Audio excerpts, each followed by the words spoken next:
আচ্ছা তই মোক কথা এটা কবি ৰান্ধনীয়ে ভাত বনোৱা আগত ধুৱে গা তই ধুইছ ভৰি আচ্ছা তই গেছত বনাবি নে ইউজ কৰিবি খৰি এইটো কবিতা হৈ গ'ল দেখোন হে কবিতা পাও ভাজি নাখায় খাম আচ্ছা আপুনি পাও ভাজি মু খাব নে ফিচা খাব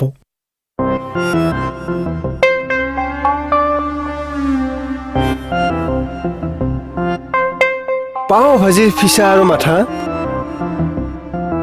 ই প্ৰেছাৰ ল' কৰি দিব বে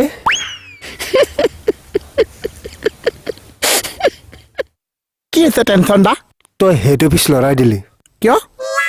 তোৰ পাও ভাজিৰ ফিচা আৰু মাথা মানে যদি আপুনি মাথাটো খায় মই আঙুলিকেইটা খুৱাম আৰু যদি আপুনি ফিচা খায় মই গেৱাটো ভাজি খুৱাম মানে মানে ভৰিটো বেলেগ ভাষাত কি বুলি কৈছে ইংলিছত ফুড বুলি কয় নহয় আৰু বেলেগ ভাষাত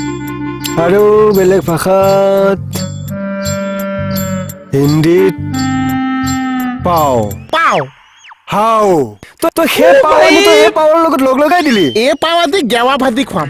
তই মোক গেউৰাও খুৱাবি পাও ভাজি খাব যেন আত্মাৰ চিৰাশান্তিৰ কামনা কৰিলো তোৰ